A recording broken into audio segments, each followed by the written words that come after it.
Original jurisdiction of supreme court, the cases which can directly B filed in the supreme court. ऐसे cases जो मैं directly supreme court में file कर सकती हूँ उसको कहा जाता है सुप्रीम कोर्ट का ओरिजिनल जुरिस्डिक्शन या फिर कोर्ट ऑफ फर्स्ट इंस्टेंस। जैसे कि जब मेरा फंडामेंटल राइट वॉलेट होगा, I have the option to directly approach the supreme court and file a writ petition. That means supreme court has original jurisdiction when there is violation of fundamental rights. Then what is exclusive original jurisdiction? The cases which can only be filed in the supreme court. ऐसे cases जो सिर्फ और सिर्फ supreme court में ही file किए जा सकते हैं। For example, disputes of federal character.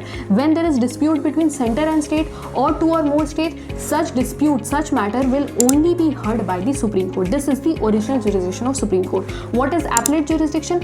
मान लो मैंने कोई केस फाइल किया डिस्ट्रिक्ट कोर्ट में, मैं केस हार गई, I can file an appeal in the high court. High court में भी केस हार गई, I can file an appeal in the Supreme Court. That means Supreme Court is the highest court of appeal, and I can file an appeal in the Supreme Court in all the matters, civil matter, criminal matter, or constitutional matters.